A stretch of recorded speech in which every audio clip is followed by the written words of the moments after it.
અમદાવાદમાં પણ વરસાદી માહોલ વચ્ચે પાણીજન્ય અને મચ્છરજન્ય રોગચાળો વકર્યો છે। સોલા સિવિલ હોસ્પિટલમાં હાલ દર્દીઓની ભીડ જોવા મળી રહી છે। એક સપ્તાહમાં સોલા સિવિલની ઓપીડીમાં 12,874 દર્દીઓ નોંધાયા, તો એ અગાઉના સપ્તાહમાં 11,000 દર્દીઓની ઓપીડી નોંધાઈ હતી। હાલ 1,360 જેટલા ઇન્ડોર દર્દીઓ હોસ્પિટલમાં નોંધાયા। ડેન્ગ્યુના 230 દર્દીઓના સેમ્પલ લેવાતા 44નો રિપોર્ટ પોઝિટિવ આવ્યો। મેલેરિયાના પણ 4 દર્દી આ સપ્તાહે નોંધાયા, જ્યારે વાયરલ ઇન્ફેક્શનના ચાલુ મહિનામાં 1,918 કેસ આવ્યા।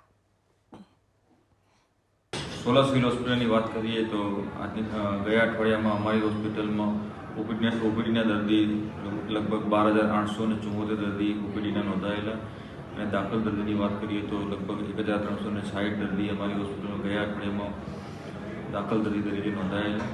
જેમાં રોગચાળાના વાત કરીએ તો ડેન્ગ્યુના લગભગ 230 કેસ અમારી હોસ્પિટલમાં સેમ્પલ લેવામાં આવેલા, એમાંથી 44 કેસ પોઝિટિવ જોવા મળેલા તથા મેલેરિયાના 232 સેમ્પલ લેવામાં આવેલા, એમાં 4 કેસ પોઝિટિવ હતા।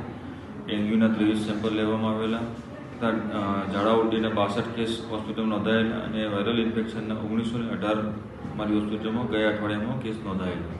લોકોએ તકેદારી રાખવા માટે પોતાનું ઘરની આજુબાજુ સ્વચ્છતા જાળવી રાખવી જોઈએ, વારંવાર હાથ ધોવા જોઈએ,